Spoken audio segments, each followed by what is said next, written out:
Hello friends, welcome to success Adda by Amit Kumar. तो friends, SSC GD के इस सीरीज में आज हम टॉप 25 क्वेश्चन को सॉल्व करेंगे।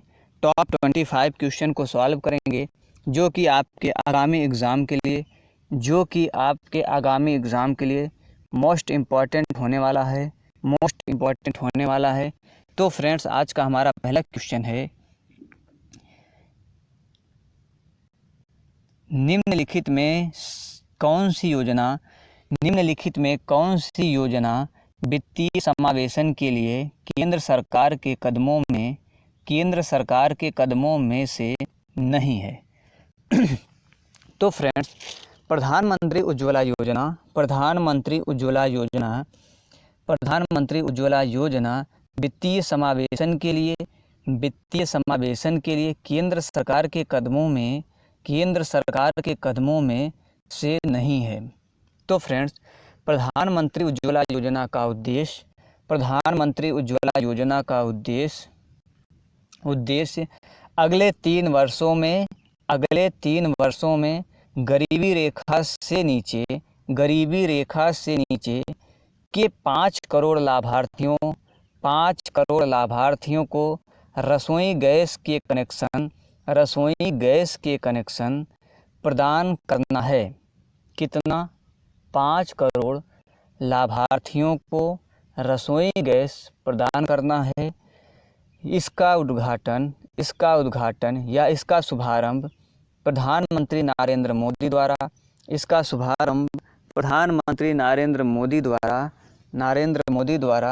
1 मई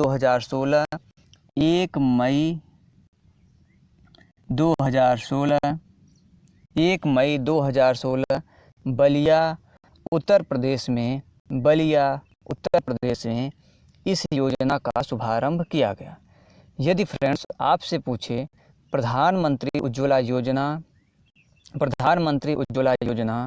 का शुभारंभ कब, किसने किया और किस स्थान से किया, तो फ्रेंड्स, प्रधानमंत्री उज्ज्वला योजना का शुभारंभ प्रधानमंत्री नरेंद्र मोदी द्वारा 1 मई 2016 को बलिया उत्तर प्रदेश में इस योजना का शुभारंभ किया गया। तो फ्रेंड्स, हमारा नेक्स्ट क्वेश्चन है, भारतीय संविधान के निम्नलिखित में से किस अनुभाग को भारतीय संविधान की अंतरात्मा के रूप में भी जाना जाता है। तो फ्रेंड्स, मौलिक अधिकार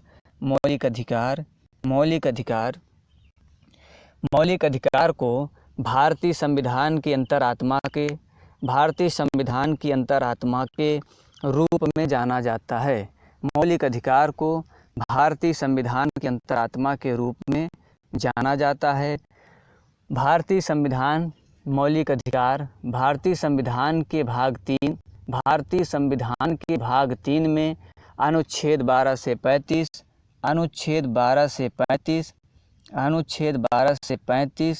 में इसका उल्लेख है।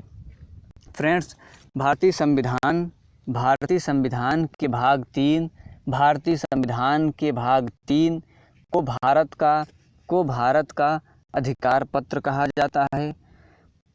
भारतीय संविधान के भाग 3 को भारत का अधिकार पत्र कहा जाता है।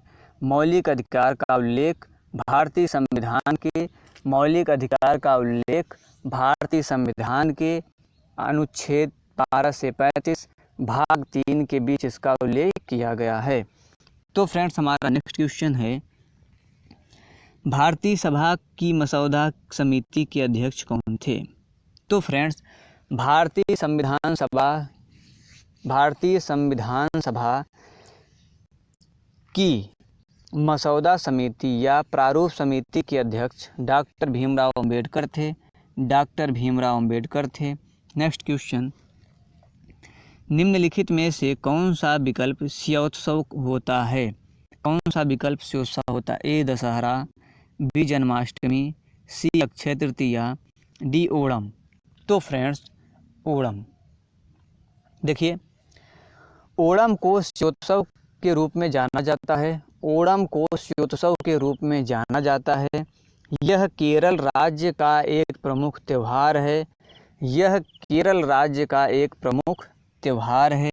यह केरल राज्य का प्रमुख त्यौहार है। यह उत्सव सितंबर में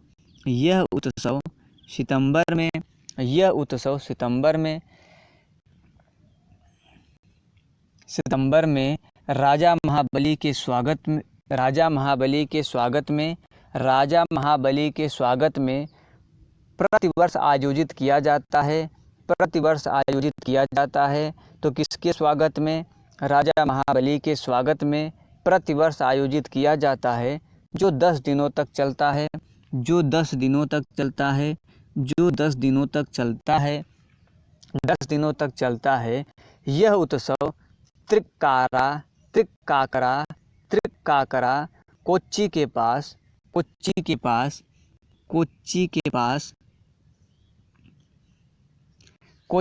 पास केरल के एकमात्र वामन मंदिर से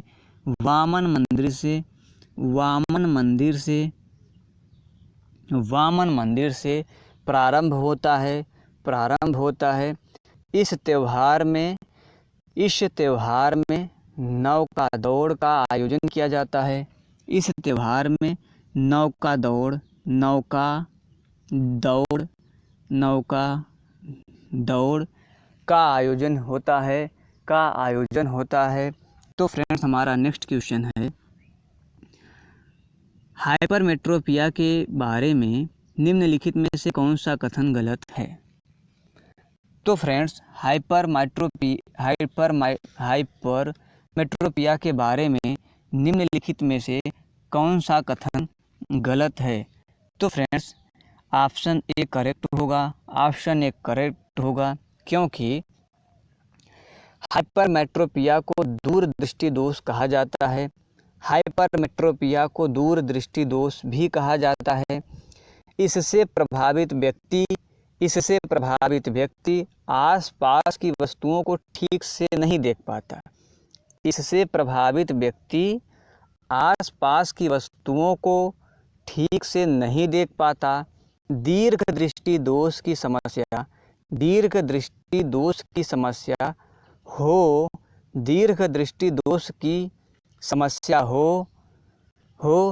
दूर करने के लिए उत्तल लेंस का उपयोग किया जाता है। नेक्स्ट क्वेश्चन, निम्नलिखित में से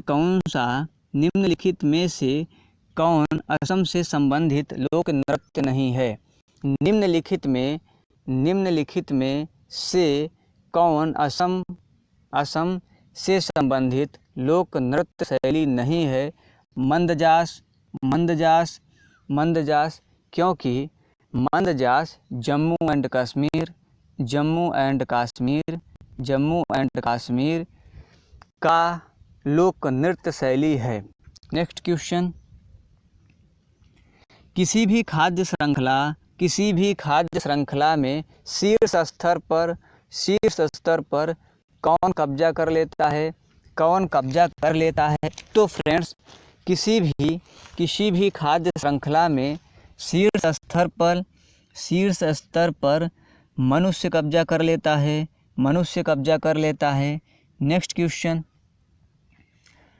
मौलाना अबुल कलाम आज़ाद ट्रॉफी को केंद्र सरकार द्वारा निम्न में से किसको दिया जाता है? मौलाना अबुल कलाम आज़ाद ट्रॉफी को केंद्र सरकार द्वारा निम्न में से किसको दिया जाता है? तो फ्रेंड्स ऑप्शन ए करेक्ट होगा। अंतर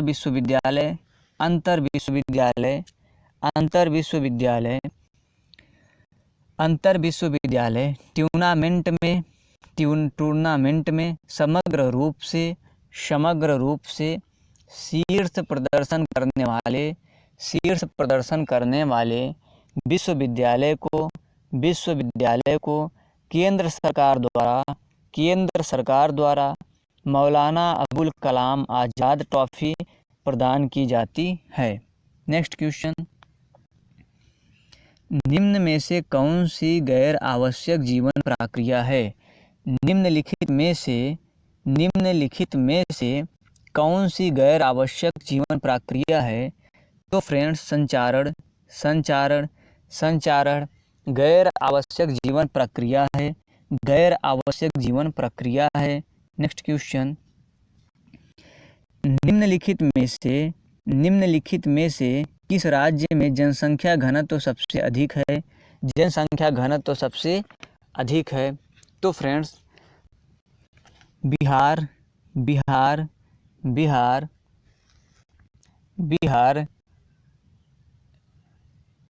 ऑप्शन ए करेक्ट होगा, क्योंकि 2011 की जनगणना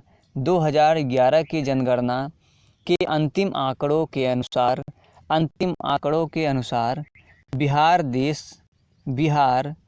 देश का सर्वाधिक जनसंख्या घनत्व वाला राज्य है। बिहार देश का सर्वाधिक जनसंख्या घनत्व वाला राज्य है। यहाँ प्रति वर्ग 1106 व्यक्ति निवास करते हैं। 1106 व्यक्ति निवास करते हैं। अब जनसंख्या, भारतीय संविधान में धारा 246 के अनुसार देश की जनसंख्या कराने का अधिकार या दायित्व संघ सरकार को सौंपा गया है। यह संविधान की 7वीं अनुसूची क्रम संख्या 69 पर अंकित है। सर्वाधिक जनसंख्या वाला राज्य आपका उत्तर प्रदेश है। और न्यूनतम जनसंख्या वाला राज्य सिक्किम है। तो फ्रेंड्स, आपका नेक्स्ट क्वेश्चन,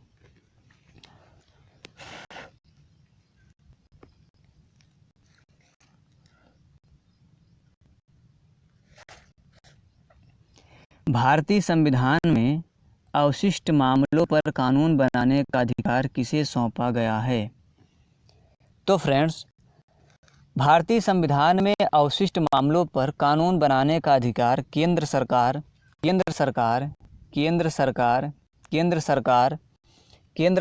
को सौंपा गया है। भारतीय संविधान के अनुच्छेद 248 भारत में केंद्र को अवशिष्ट शक्तियां देने की व्याख्या कनाडा के संविधान से लिया गया है। कनाडा के संविधान से लिया गया है। तो फ्रेंड्स, नेक्स्ट क्वेश्चन, 2018 के अर्जुन पुरस्कार से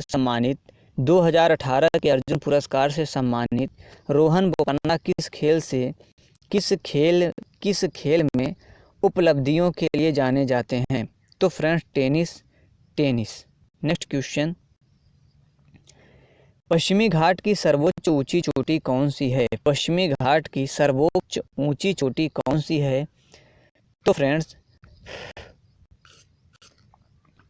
फ्रेंड्स, पश्चिमी घाट की सर्वोच्च ऊंची चोटी अनाईमुड़ी या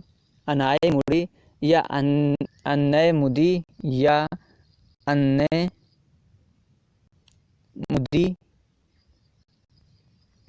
है। पश्चिमी घाट की सर्वोच्च ऊंची चोटी अनाईमुड़ी या अन्नयमुदी है। तो फ्रेंड्स, अन्नयमुदी तीन पहाड़ियों का केंद्र बिंदु है। तीन पहाड़ियों का केंद्र बिंदु है, यहाँ से 3 पहाड़ी श्रृंखला, यहाँ से 3 पहाड़ी श्रृंखलाएँ 3 दिशा में जाती हैं, 3 दिशा में जाती हैं, दक्षिण की ओर, दक्षिण की ओर, दक्षिण की ओर, दक्षिण की ओर, दक्षिण की ओर, दक्षिण की ओर इलायची, दक्षिण की ओर इलायची, दक्षिण की ओर इलायची, उत्तर की ओर अन्नामलाई, उत्तर की ओर अन्नामलाई, उत्तर की ओर अन्नामलाई, अन्नामलाई तथा उत्तर पूर्व, उत्तर पूर्व की ओर, उत्तर पूर्व की ओर, उत्तर पूर्व की ओर, उत्तर पूर्व की ओर, उत्तर पूर्व की ओर पालनी, उत्तर पूर्व की ओर पालनी। एक बार फिर से हम रिपीट कर देते हैं। अनैमुदी 3 पहाड़ियों का केंद्र बिंदु है, अनैमुदी 3 पहाड़ियों का केंद्र बिंदु है। यहाँ से 3 पहाड़ियाँ, यहाँ से 3 पहाड़ी श्रृंखलाएँ, यहाँ से 3 पहाड़ी श्रृंखलाएँ 3 दिशा में जाती हैं, 3 दिशा में जाती हैं। दक्षिण की ओर इलायची, दक्षिण की ओर इलायची, उत्तर की ओर अन्नामलाई, उत्तर की ओर अन्नामलाई, उत्तर पूर्व की ओर पालनी, उत्तर पूर्व की ओर पालनी। तो फ्रेंड्स, कैसी रही वीडियो? आप हमें कमेंट सेशन में कमेंट करके ज़रूर बताना कहाँ हमसे गलती हुई है, उसे भी आप हमें कमेंट करके ज़रूर बताना। आपका सुझाव हमारे लिए ज़रूरी है। नेक्स्ट क्वेश्चन, भारत सरकार के निम्नलिखित में से कौन सा विभाग भुगतान बैंक का संचालन करता है? तो फ्रेंड्स, डाक विभाग, डाक विभाग, डाक विभाग, भारत सरकार का डाक विभाग इंडिया पोस्ट पेमेंट यानी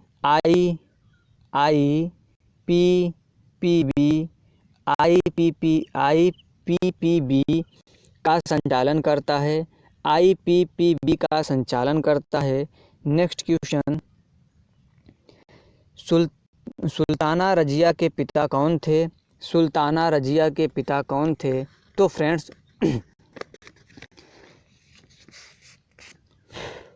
रजिया सुल्तान इल्तुतमिश की पुत्री थी, रजिया सुल्तान इल्तुतमिश की पुत्री थी, इल्तुतमिश की पुत्री थी। वह दिल्ली सल्तनत की प्रथम महिला शासिका थी, क्योंकि इल्तुतमिश के बाद उसका पुत्र रुकनुद्दीन फिरोज गद्दी पर बैठा, रुकनुद्दीन फिरोज गद्दी पर बैठा। वह एक अयोग्य शासक था। वह कैसा शासक था? अयोग्य शासक था। तो इसके अल्पकालीन शासन पर उसकी माँ शाह तुर्कान छाई रही। उसके बाद रजिया सुल्तान को गद्दी पर बैठाया गया। उसके बाद रजिया सुल्तान को गद्दी पर बैठाया गया। पर्दा प्रथा का त्याग कर पुरुषों की तरह चोगा यानी काबा, कुलह पहनकर, कुलह मतलब आप टोपी, कुलह मतलब टोपी पहनकर दरबार में खुले मुंह से जाने लगी। रजिया की मृत्यु 13 अक्टूबर 1240 कैथल के पास डाकुओं के द्वारा इसकी हत्या कर दी गई। रजिया सुल्तान के पति का नाम अल्तुनिया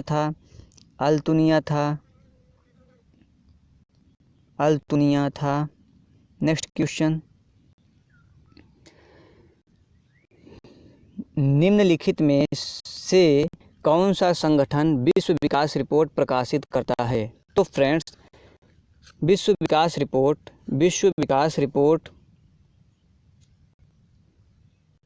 विश्व बैंक विश्व बैंक विश्व बैंक विश्व बैंक प्रकाशित करता है। विश्व विकास report, world development report, world development report WDR, world development report एक वार्षिक रिपोर्ट है, एक वार्षिक रिपोर्ट है जो 1978 से international bank for reconstruction and development यानी IBRD या वर्ल्ड बैंक द्वारा प्रकाशित की जाती है। वर्ल्ड बैंक द्वारा प्रकाशित की जाती है। प्रत्येक WDR आर्थिक विकास के एक विशिष्ट पहलू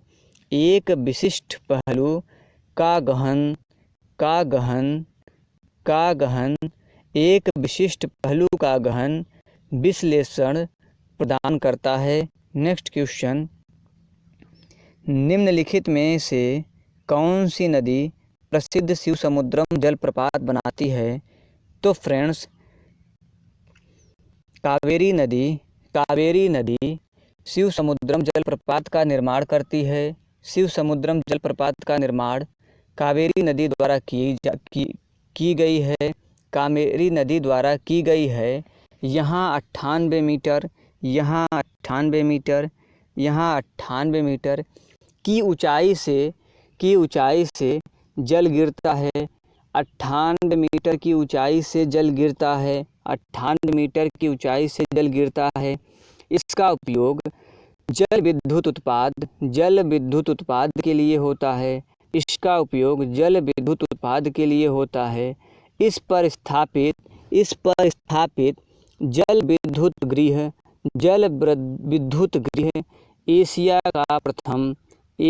का प्रथम विद्युत गृह है, जिसकी स्थापना 1902 में हुई थी। 1902 में हुई थी। नेक्स्ट क्वेश्चन, निम्नलिखित में से कौन सा एक नवपाषाण सांस्कृतिक स्थल नहीं है? तो फ्रेंड्स,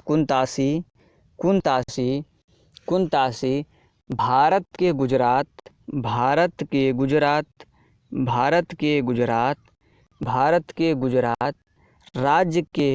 राज्य के मोरबी जिले के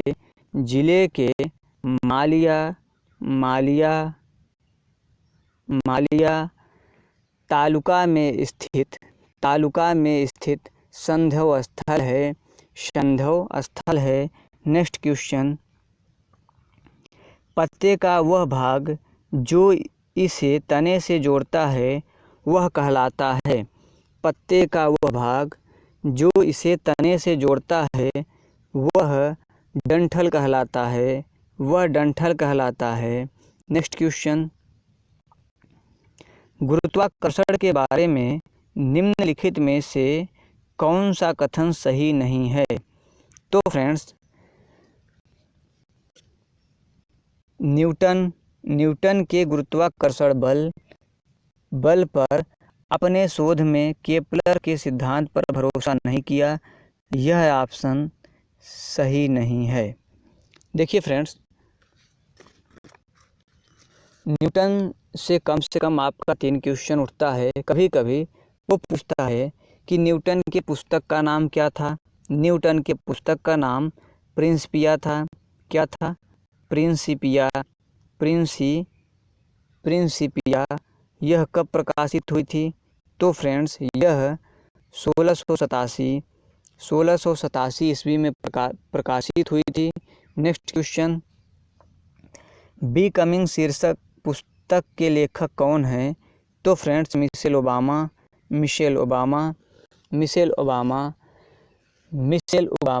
बिकमिंग पुस्तक की लेखिका हैं। मिशेल ओबामा बिकमिंग पुस्तक की लेखिका हैं। नेक्स्ट क्वेश्चन, भारत में स्वदेशी आंदोलन के दौरान स्वराज ध्वज किसने डिजाइन किया था? भारत में स्वदेशी आंदोलन के दौरान स्वराज ध्वज किसने डिजाइन किया था? तो फ्रेंड्स, भारत में स्वदेशी आंदोलन के दौरान स्वराज ध्वज का डिजाइन महात्मा गांधी ने किया था। महात्मा गांधी ने किया था। नेक्स्ट क्वेश्चन, भारतीय व्यापारी और समाज सेवी अजीज प्रेम जी को हाल ही में सेवेलियर डेली लीजन डी ऑनर से सम्मानित किया गया था। यह किस देश का उच्चतम नागरिक सम्मान है?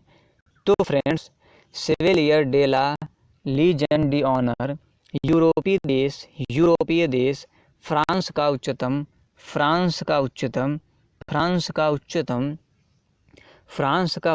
नागरिक सम्मान है। नेक्स्ट क्वेश्चन, निम्नलिखित में से कौन विश्व विरासत स्थल नहीं है? तो फ्रेंड्स, आदमगढ़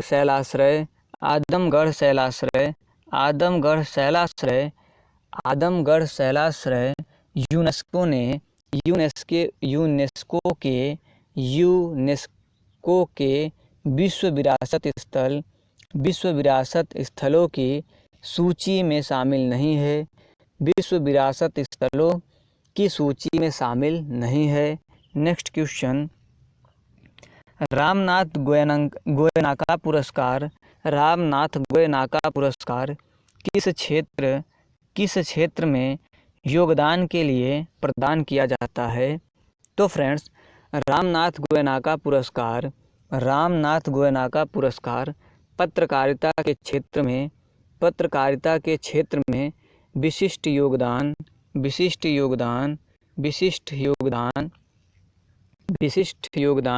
करने वाले व्यक्तियों को प्रदान किया जाता है।